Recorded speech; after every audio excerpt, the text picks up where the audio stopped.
Leaderboard, all it takes is one win. So last round we saw Blue White Heroic play what was ostensibly a good matchup, which is Red Green Monsters. I've had a chance to play a couple times against the Black Green Constellation deck, and one thing that I will have to say about it is that they are brutally efficient at killing aggro decks. Okay.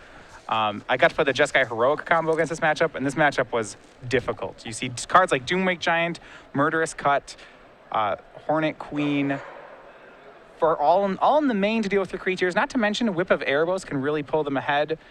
I think this is going to be a tough matchup for Jessup. Jessup's off to a slow start, too. He just has a couple copies of Temple Enlightenment and no heroic creature in play yet, while Rill has Mana Acceleration. Looks like he's going to attack with an Elvish Mystic, so Jessup is going to go down to 19. Rill is reaching. We'll see if he has more Mana Acceleration, or maybe some ways to start filling up the graveyard. He'll start with the Windswept Heath, and now a copy of Sylvan Caryatid. There's the Forest. Not a bad start here for Rill. Yeah. No, I mean, this is what we've seen in the older Nykthos style decks, is that the first couple turns, 1 and 2, are really just setup turns, whether they're tap lands or Sylvan Caryatids or Elvish Mystics. Turn 3 is really where everything begins. Jessup gonna go a reach-in. He needs to hopefully get something on the board. I think it's important that he does here. There we go. There's a Hero of Eros. That's a real card finally for him. So Jessup's strategy is going to be something like a Protect the Queen style strategy here, because Eric has a lot of blockers and a lot of removal. I don't think Jessup can go wide to beat him here. He can't just play a lot of threats, and aggro. Doomwake Giant will be really good at answering that. I feel like Jessup's going to go all in on one creature and really protect it hard. I mean, that just might be what his draw permits. Is there's a copy of Eidolon of Blossoms. That'll cantrip, and we'll go back Jessup's way. So Jessup's going to untap here. It's time for him to draw a card. We'll see what he's able to find. Now, he did leave a God's Willing last turn, and, he's got to protect the one creature. I think that's super, super important. There's Aqueous Form. Engine is firing up here on Rill's deck. He doesn't have a Nykthos yet, and he only has one source of black mana, but it's a safe one. It's Sylvan Caryatid. There is an Ordeal of Thassos. Now we're ticking up yet again. And this is that Protect the Queen style strategy you see here. If you're Rill, you have to think there's at least one God's Willing, if not two, hiding out in Jessup's hand. Yeah, when he's got the 1 mana available, as he did last turn. I don't think a lot is changing here. Going to scry first and then trigger the Ordeal. So this is going to take up to 3. The Ordeal is going to break. 2 cards are coming here for Jessup. But this is an ideal draw. Yes, he got up to a slow start in this game. Just a couple of temples to start things off. But now he's got things going. He's got a 5-power creature in play. And for Rill, well, he's got to get moving. Yeah, so Aqueous Form is good here. So what it does is first of all, that takes away some of... So let's talk about the ways that Rill interacts with these heroic decks. First way would be cards like Hornet Queen. Great blocker here. Aqueous Form is going to deal with that. Second one's going to be something like Murderous Cut. Well, the stack of God's Willings that's likely in Jessup's hand will deal with that. So I think what Rill's going to need to do is his third level of interaction is Whip of Erebos. And I think if he can get that together, he should be fine. The Constellation deck can just, using life gain, power through this and just race it with the help of a card like Whip. Commune with the Gods is going to turn over a couple of cards here. 2 copies of Sylvan Caryatid, a Hornet Queen, and then just a couple of lands, Temple of Malady and a Llanowar Waste. So, Rill's going to look things through. He'll take a Hornet Queen, it looks like. I was a little surprised to see him take that, just because Hornet Queen doesn't really do anything here. It doesn't answer this Hero of Eros. Yeah, that's the real problem, right? Right. Are you able to solve that problem of just having an unblockable creature? Hornet Queen does put a lot of power on the board. 6 power for 7 mana. There's a Courser, top card's a Commune. He'll draw a card from Eidolon Blossoms. That's why you see that go to the hand. So now Murderous Cut is the top card of the deck. It's more like I would want the Hornet Queen in the graveyard, because if you think that your whole strategy is predicated on I'm going to somehow find a Whip of Erebos, then I think you'd want Hornet Queen in the graveyard. Here's an attack with the Eidolon. Temple came into play. Going to leave the top card on top and gain a life. So Rill's going to go up to 15 before passing the turn back over to Jessup. Jessup has been patient, though, just leaving that 1 mana available the entire time for God's Willing. You mentioned it's a Protect the Queen type strategy this game. And this is just such a Tom Roth style deck, right? You take one creature, and then you have all these combat tricks, and you're pretty patient, and you leave them up. But the secret is you never actually cast your combat tricks. You just sit on them for the whole game, and then your opponent figures out how to deal with them, and they never do, and then you just slowly beat him with an unblockable creature. This is like the Blighted Agent of the deck. Yeah. This is very Tom Ross through and through. Here's another Ordeal of Thassa. That's going to come into play. Trigger Heroic. That's going to put a 4th counter onto the hero. It's a 5/5 now. Might be a 6/6 in just a second. Yeah, remember that Hero of Erois is making that cost 1 less, which is an added bonus to the card, though. Not some, not essential to the deck, but comes up every once in a while. It's pretty nice. Yeah. As you mentioned, I think added bonus is the best way to put it. It's just, yeah, it's something that doesn't come up all the time, but in this sort of game where he's trying to leave up at least 1 copy of God's Willing at all times, potentially 2, it's actually a pretty nice benefit. You see another Ordeal, one of Heliod in Jessup's hand. He's weighing how many of these he actually wants to cast. I like moving in. Let's get in there. Trigger Heroic again. Now you get to gain 10 life, draw 2 cards, and put 2 more counters on your big creature. Sign me up. Get the Scry first, too. What I like about this is that it makes it a 2-turn clock, and it probably makes it a clock through any sort of life gain that Courser could do. Yep. Gonna trigger both of these. So 10 life gained and 2 cards drawn here for Jessup. Looks a lot like game 1 that we watched last round. Yeah, it's a 9/9. It's a 9/9 now.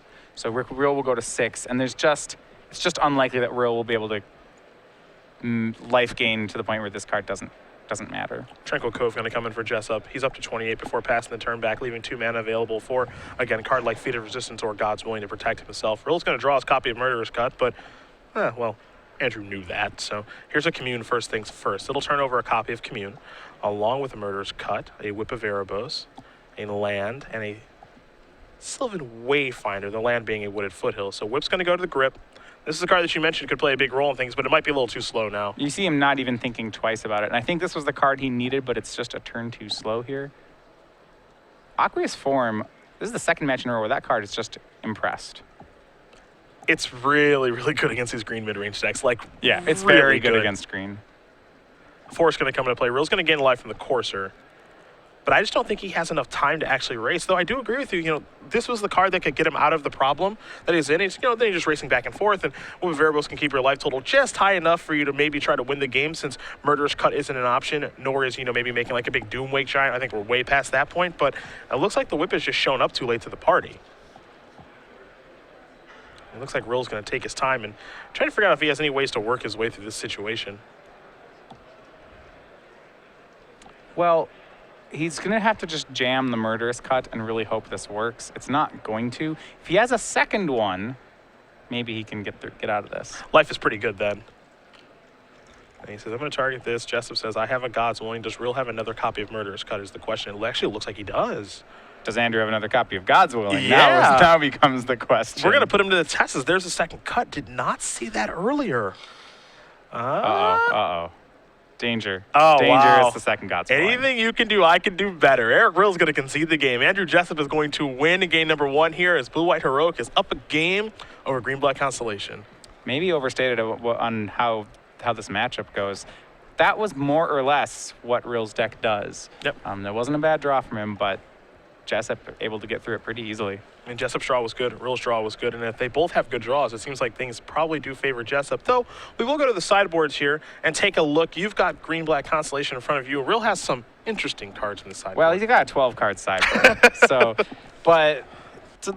Let's go with the real cards in here first. I like that he has 4 Thoughtseize in his sideboard. He has the whole set relegated to the board.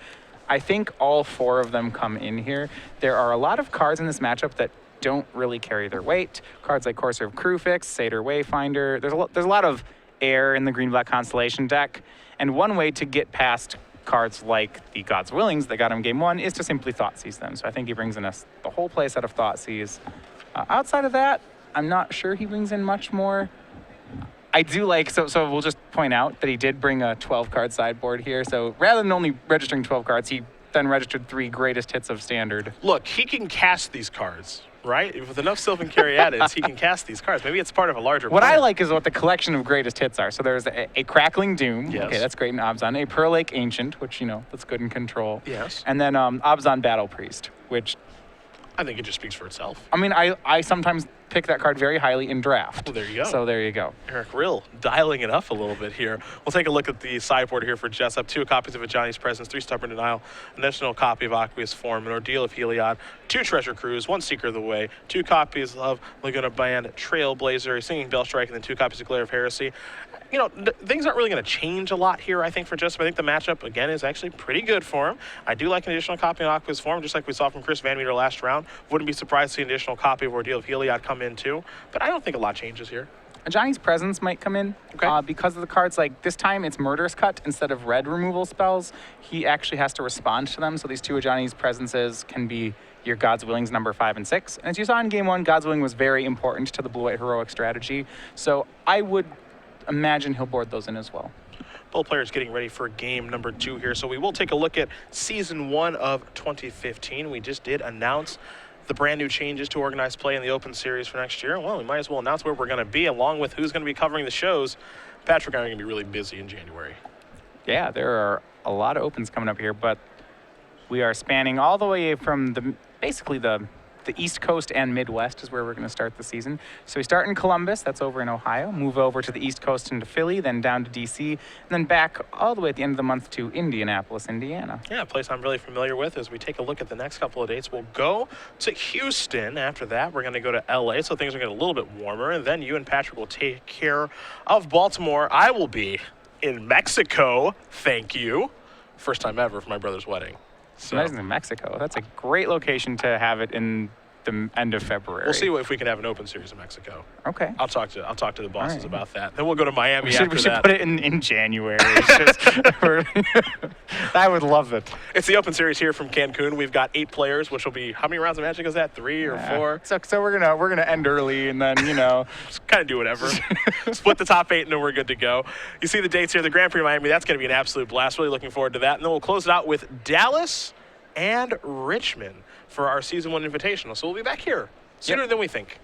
Yeah, the invitationals places you saw. This is the same 4 invitational locations that we had last year, which span all parts of the country. So we have Richmond, Columbus, ending the season in Seattle as well. Jersey thrown in there as well. Third. So those are the spots. No real changes there for the invitationals. Those areas and dates have worked out really well. We've got a nice turnout from all that stuff. So looking forward to it quite a bit. Those you're wondering, the Columbus Invitational once again will be taking place at Origins Game Fair. That's somewhere the season 2 one. Oh, I've been to Origins. I'm almost in double digits now. So, almost. As someone from the Midwest, from like Minnesota, I always went to Gen Con. This is my first year at Origins when I didn't realize that there was just like another board game convention that you could. It was awesome. I definitely plan to go back. All right, so you're from Minnesota. Yeah. You gave me a Minnesota. From Minnesota? Yeah. Oh, I could just. You said you did it before. Oh man. I know you didn't notice it, but you did it. Do you try to hide it? Do you try to hide the Minnesota accent or no? You could just do the whole broadcast. We're gonna, go play game 2 here, and then, okay. Well, let's see what Andrew sided in here for this matchup. Yeah, just the whole broadcast, don't you know? All right. Well, here's a forest for Rill. How is it really? So I haven't really done a lot of travel around Minnesota or anything or been there. Is the accent is it a big thing? From the northern part of the state, yeah. Okay. I'm from Minneapolis, okay. So not as much. It's a big city, but if you get up toward Duluth or Brainerd or St. Cloud, for what it's worth, yeah. I love it. I think it's great. Awesome. I think it's awesome. Here's a favorite hoplite. It's also funny because I imagine that I probably have some sort of accent or something with how I speak, but I just don't notice it. Sure. So, but yeah, is it Minnesota? You gotta work on it a little. Here's a Sylvan Carey added along with a copy of Nick Those. Jessup's going to get in for 1 here. We saw favorite hoplite in the last round, how big it was for Van Meter against monsters, and I imagine it's going to be similarly important here as it's being targeted by a Defiant Strike. Yeah, so it gets big enough in the early game that as we see him just go in on one of these creatures here, and once again, I think the ways that Eric deals with it are he either kills it with Murder's Cut, he blocks it forever with a card like Hornet Queen, or he just races it with something like Whip of Erebos. It seems like Whip is the best plan of the bunch. Whip is the plan that once he gets going, Andrew can't answer it. So the other ones, you know, like the Hornet Queen, as we saw, is answered by Aqueous Form. Murderous Cut is a tenuous plan at best. Andrew has a lot of weapons to fight that one, but the Whip Fight, Andrew's got to race that one. Cinder Wayfinder is going to turn over a Doomwake Giant, another copy of Nykthos, a Wooded Foothills, and Nylon Blossom. So Foothills is going to go to the hand, the rest will go to the graveyard. So Rill at the very least has a land to play. Looks like Jessup's going to write that down, so just to make sure he does know, though. Might be inclined to actually play Llanowar Waste this turn. Here's a thought seize. First things first. See what Jessup is working with. There's a Heliod's Pilgrim, along with an Eidolon of Countless Battles, a couple of lands, and another, actually 2 Pilgrims to Feat of Resistance in those lands. Yeah, so this is why I really liked Thoughtseize in the matchup, is his ability to trade with something like Feat of Resistance. That's a card that really gets, as we saw last game, God's Willing was great against his Murderous Cut strategy. But double Heliod's Pilgrim means that Jessup has a lot to work with here.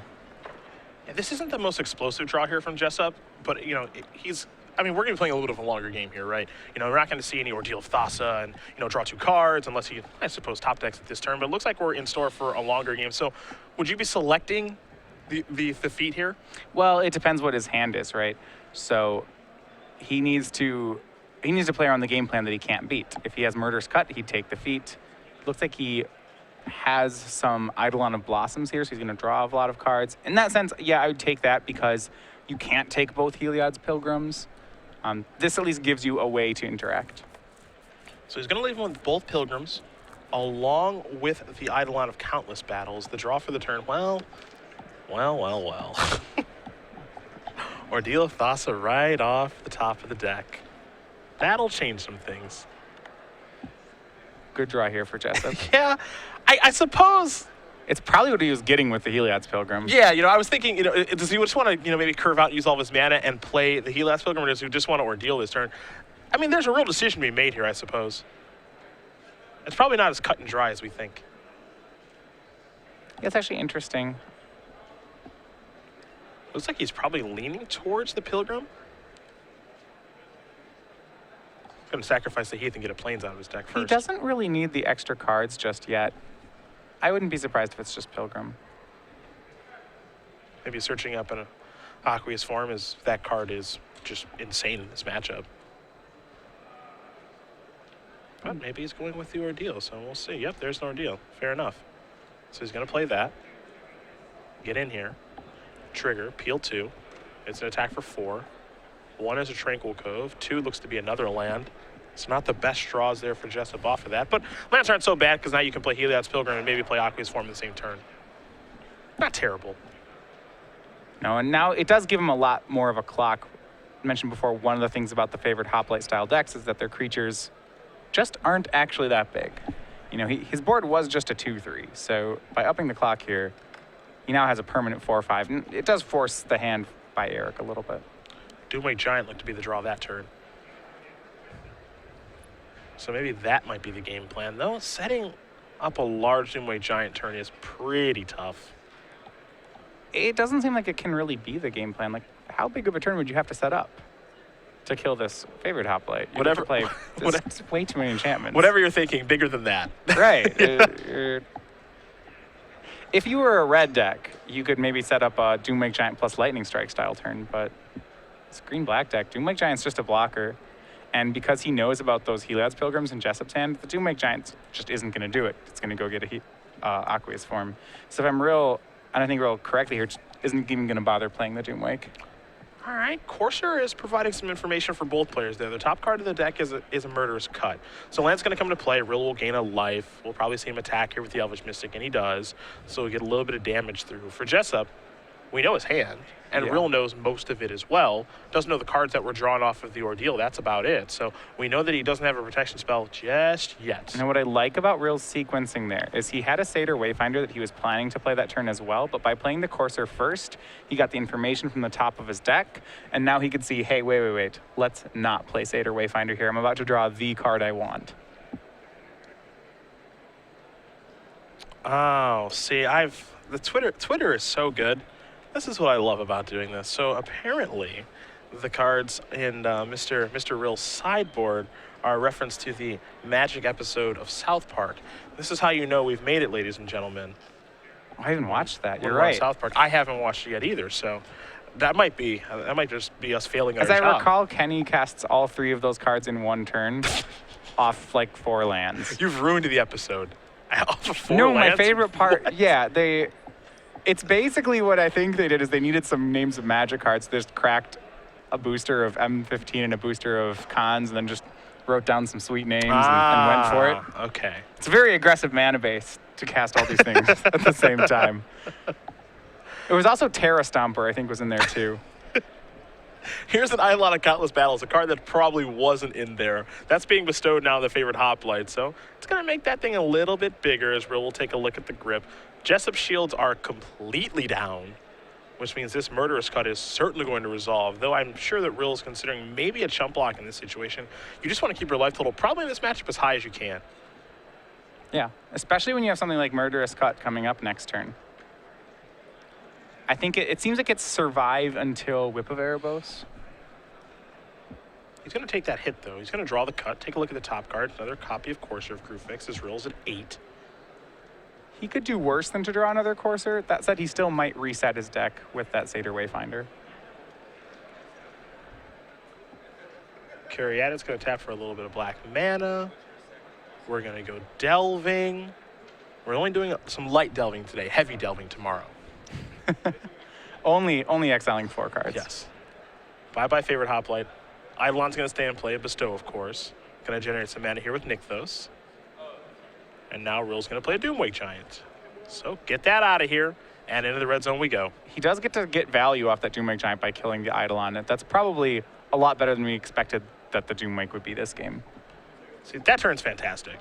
So now Rill's starting to turn the corner. Well, yeah, and now you have the problem again where you have with this deck is that once they kill all your creatures, coming back becomes really difficult. And Heliod's Pilgrim, though it technically is a creature, it's not much of one. You can Just put a little Aqueous guy. Form on it and start chipping away, but You sure can. the problem is that 2 enchantments would just shut that plan down Yeah. with Doomwake Giant. And you know that one's coming next turn. You see the Courser staring back at you. All it would take is a second enchantment from Eric and plan. You have to start over. Don't know if Jessup's going to be able to work his way out of this game. The thought is that you were a fan of that coming in after sideboard, and it played a huge role in this game. Yeah, well, it interacts, which I think a lot of his cards just don't do.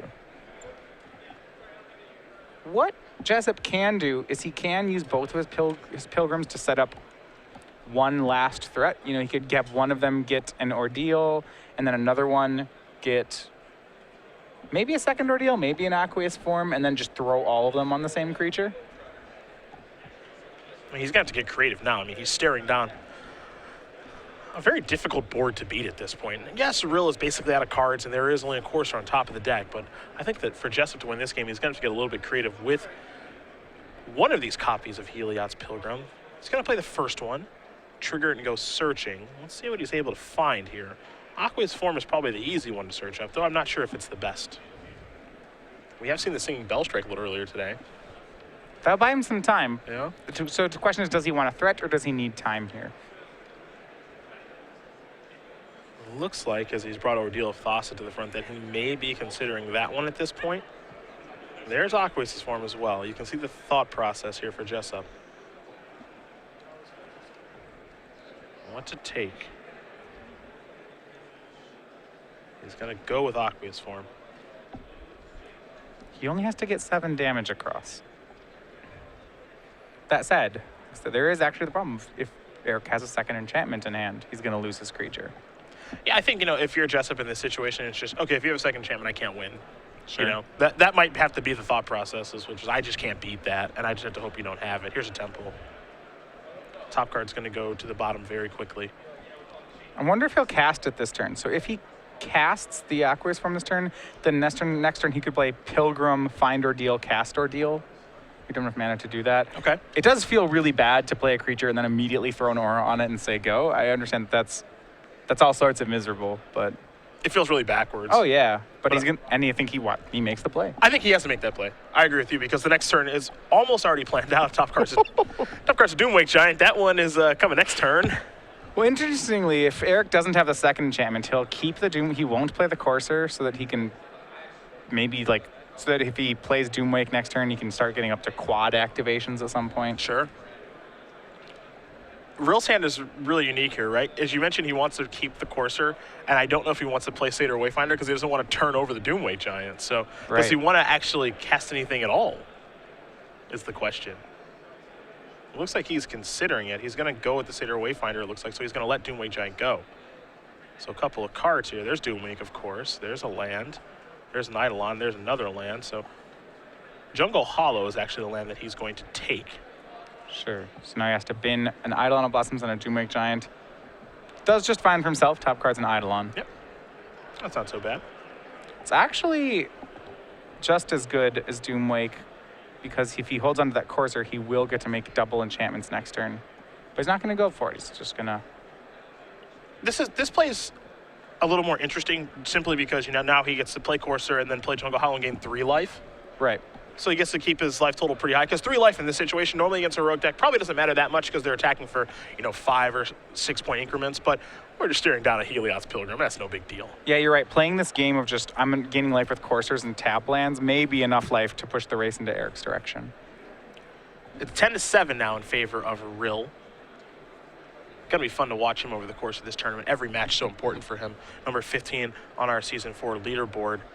A big finish would push him, would be really big for him. It wouldn't just push him into the mix. It would get him solidly in Players Championships, the Players Championship area of the standings. Yeah. Okay, we know that Brad Nelson is number 12 on the leaderboard. So Rill, that number 15, he's got a couple of spots to climb.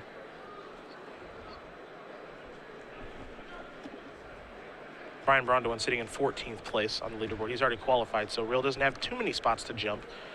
Jessup has quite a few, so every match pretty important for him too. As Helios Pilgrim is going to come down. Looks like he's thinking about Ordeal of Thassa again. Yeah, well, really the question is which Ordeal does he want here? Thassa's good, but Heliod might also be good if he's trying to race. Yeah, he can work his way towards gaining 10. He's going to go with Thassa, though. It depends what's in his hand. If he has another Ordeal in his hand, I think you'd get whichever Ordeal you don't have. Because then you can swing this turn, get 1 counter, chump, and then next turn you could play your second Ordeal, crack them both. Draw 2, gain 10. It's a start. We know he's got the Ordeal of Thassa now. Looks like he's going to go reaching and cast it. And cast something. Can't sit here and do nothing. So there's Ordeal. That's going on the old Helios Pilgrim. Here's an attack trigger. We'll get 2 triggers here. One for Scry, one for the +1/+1 counter. Right. Scry 1 coming off the Aqueous form, 1/1 counter coming off the Ordeal of Thassa that was just cast.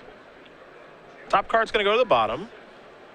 There's a trigger for the die, so an attack here for 2. It's unblockable, so we know Rill's going to go down to 8. We know Rill's draw step, as does Jessup, is a copy of Eidolon of Blossoms. The question is, what's the card after that? It's Courser of Crewfix. You see him smile a little bit. That one? Yep, and Jessup is yeah, conceding immediately. He knows it's over. Yeah, the first Eidolon would come down, shrink Jessup's team by 1. He would draw the Courser, play the Courser. Thanks to Nykthos, he can do all of this. And then that would shrink the second toughness on that Helios Pilgrim of Jessup. He would have no blockers, and he would take 7 on the attack. There goes the whole board. So Andrew Jessup is going to lose game number 2, which means he'll be on the play for game number 3. Eric Rill able to tie things up here. Green-Black Constellation versus Blue-White Heroic. We just showed you guys Season 1 of 2015. We're going to show you Season 2 now. I've had to keep tight-lipped about this. This was not easy for me, as I've known for a little while. But I think they basically built this schedule around me. And we're going to go to Syracuse, and we're going to go to Providence. 2 great cities. Those are lovely cities, great people, great Magic players, but we're going to the place that matters. We're going to Cleveland. All right, so this is end of April. This is your hometown. Yes. You and Patrick will be covering that event.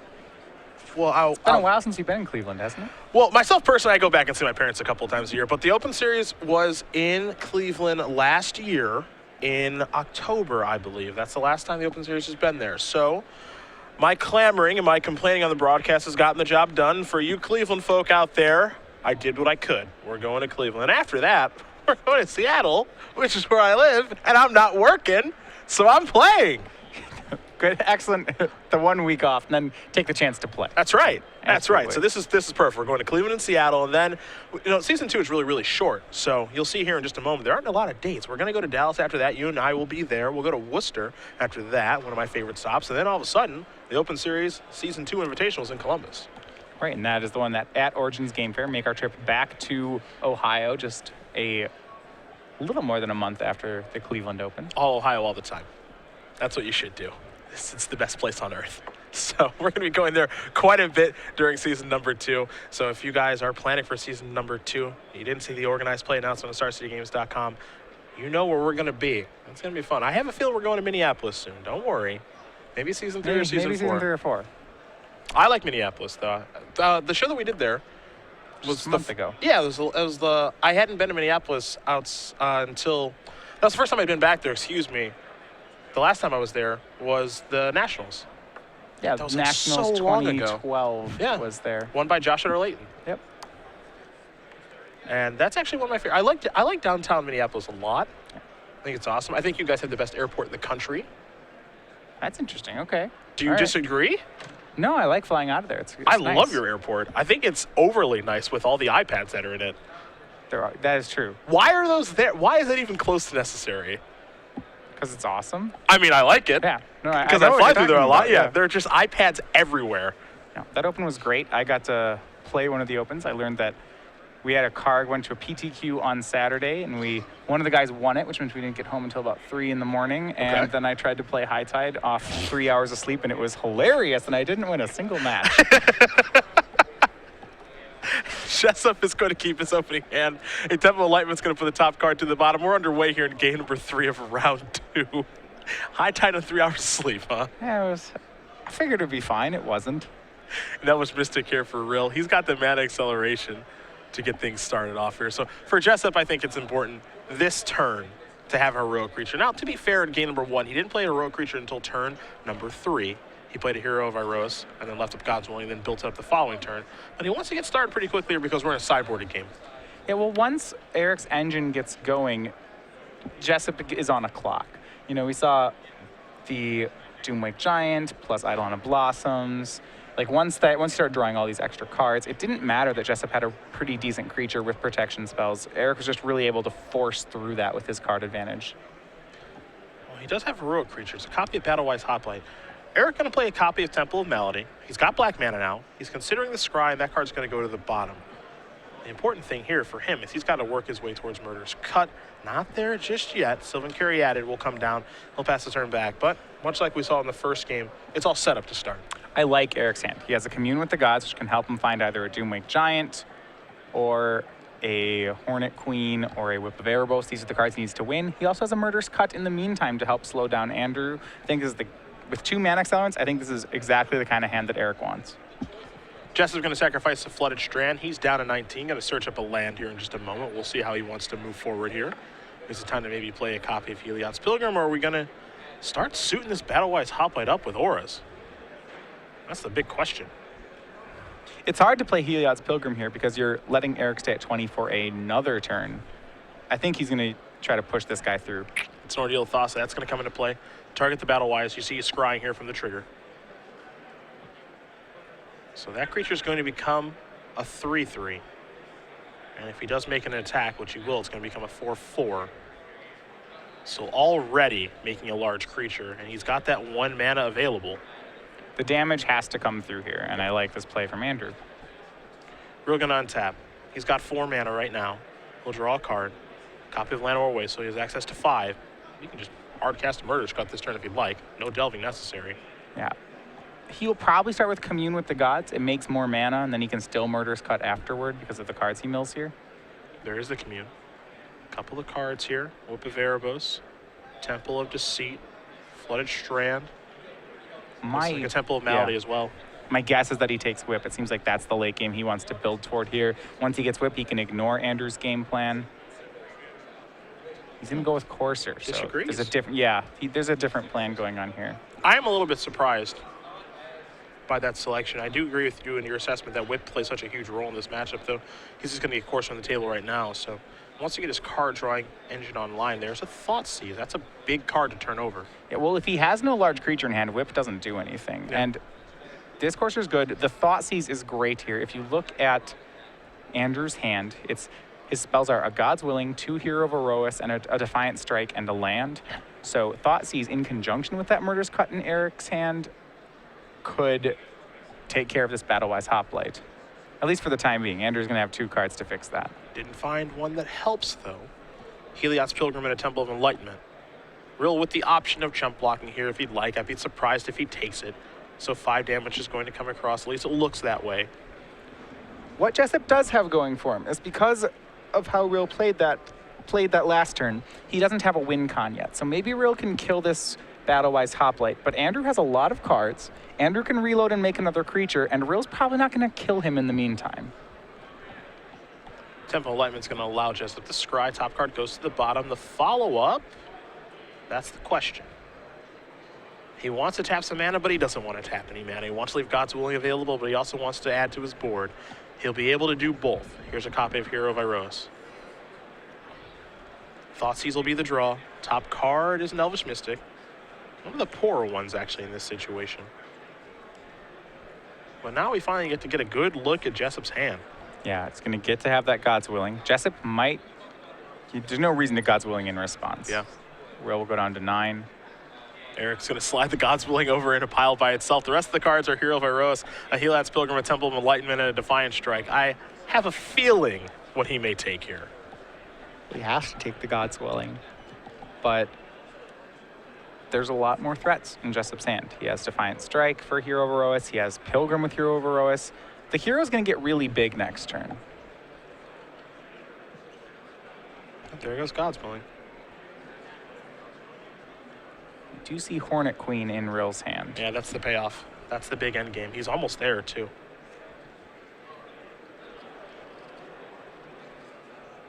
Gonna play a land, trigger the Courser, up to 10. Interestingly, I don't think Rill main phase Murderous Cuts here. So he'd like to build up toward Hornet Queen. He can chump. Like, the problem is if he uses his Murderous Cut, then Jessup gets to play Pilgrim, find Aqueous Form, put Aqueous Form on something, and Rill's not safe anymore. Yep. If he just says go here, and then waits to eventually play Hornet Queen with Murderous Cut up, he can cut anything that Jessup tries to put an Aqueous Form on. It would mean that Rill would have to be okay with chump blocking Battle-Wise Hoplite's turn with Courser of Crewfix, which is a big cost. And maybe too big of a cost. Yeah, he's going to cut right now. That's tough. Right, because now Jessup can cycle off the Defiant Strike, and then this turn, if he wants, or next turn, he can put Aqueous Form on Hero of Iroas. Things aren't... He's just going to reload and make another 5/5. And this time, Rill will be left without a removal spell, and if Aqueous Form's gotten, won't have a way to block either. Yeah, the big plan of Hornet Queen may be trumped rather easily here by Jessup. I think that's the big problem. Right.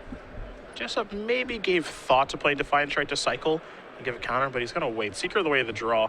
Don't think that changes much of anything here for Andrew. I think he just moves on as normal and digs an Aqueous Form out of his deck. We'll see how he plays out this very important turn. This might be the most important turn of the game here for him.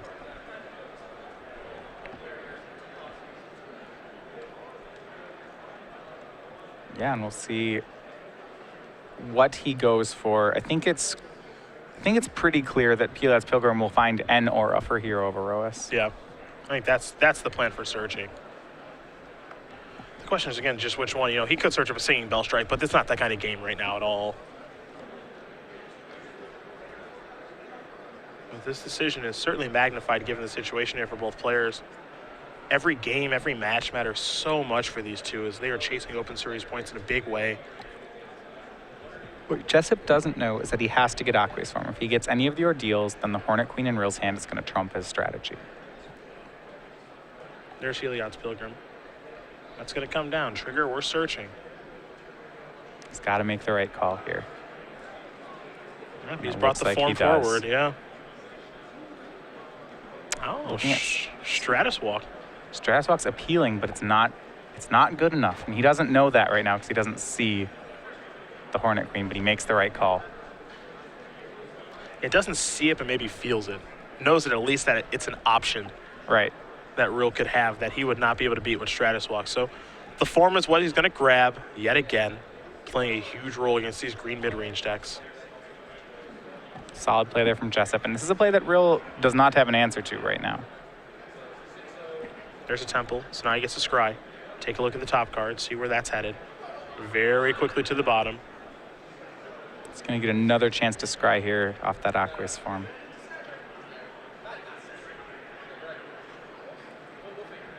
Yeah, there's that. That's going to trigger Heroic. It's up to a 3-3.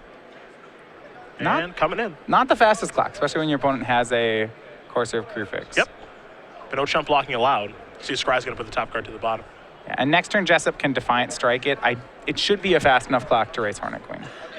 Eidolon of Blossoms will be the draw for Rill next turn. He can play a Hornet Queen this turn. And herein was the risk of that Murderous Cut play last turn from Rill. He's left himself cold to Aqueous form.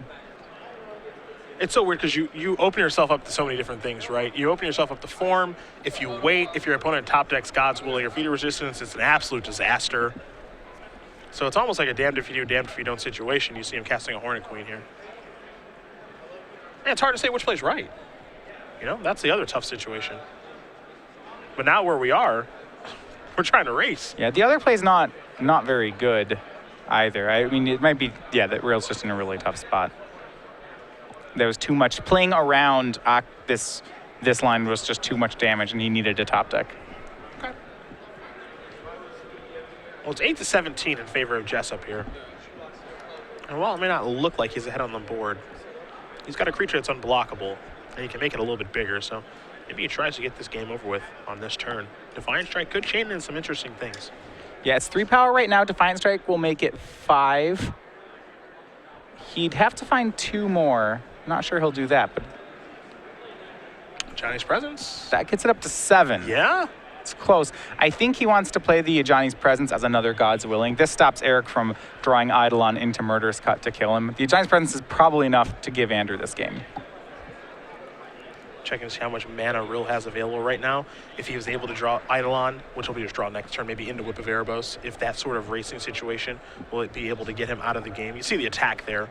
3 damage is going to come across. Make it 5, excuse me, because of Defiant Strike. And a little Scry is going to put the top card to the bottom. So Rill's going to go down to 3. Dangerous spot here for Eric Rill. Needs a good draw. Jessup's going to add a little bit more to his board. That's a Seeker of the Way. What's the follow-up going to be? It's a favorite Hoplite. So plenty of creatures as Jessup will pass the turn back over to Rill. We know his draw. It's an Eidolon. Yeah. If he could get that whip out of the graveyard and into play, he'd be fine. And Rill here may think he's dodged a bullet. Murderous Cut is a great card to have on top of his deck, but the Johnny's Presence drawn by Jessup should take care of it. And Rill's going to go through the sequencing, figure out what's the best way to tap my mana. What can I do in this situation? He's going to start by playing the Eidolon. Trigger, draw a card. Murderous Cut is what he's found. Top card now is, wow. Some good cards on top. Yeah. And so close for Rill here. Whip is the kind of card that he needed. He needed to almost draw these cards into reverse order, which is a strange thing to say. Yeah, I don't think he had the land to play Eidolon and Whip. He was 1 short. The other card in his hand is an Elvish Mystic, which he couldn't cast last turn because he played Hornet Queen with all of his mana. Right. So there was a sequence that could happen that turn that could have gotten him back in the game, which is his draw would be Eidolon, the top card's a land. You put the land in play off of the Courser, and then you see Whip, and then you play the Eidolon, trigger, draw a card, draw Whip, put it into play. So there is a world that exists that he could have maybe gotten back in this thing, but as it stands, Murderous Cut is going to be countered by a Johnny's Presence, and he will extend the hand. Andrew Jessup is going to win this match over Eric Rill, 2-1. This time, Blue White Heroic gets the job done over a mid-range deck. And for Jessup, number 26 on our Season 4 leaderboard. Moving on up. And it's interesting. At first, Green-Black Constellation, a deck that is typically good against creature decks. This actually proved to be a much tougher matchup for the deck. Blue White Heroic does a great job of fighting through really these green Courser Caryatid decks. Yeah, I mean, again, this is the kind of deck that I feel like Black Heroic does prey on. Yes, they do have some interaction and Murderous Cut and some other unique effects, but by and large, I think that they are favored if they're able to play their spells correctly and get a pretty good draw. Jessup was able to do that 2 out of the 3 games, and that's why he's victorious here, moving on to 2-0. For Rill, a player who will be on our Players to Watch leaderboard, we'll be checking that out after next round. But for him, he's 1-1 now. And as we know, every single match is magnified here for him. He's number 15 on the Open Series leaderboard. Brad Nelson, the player, kind of the cutoff or the line is number 12 for qualifying for the Players Championship if we were to end things right now. So Rill's right in the thick of things. Yeah, he's in the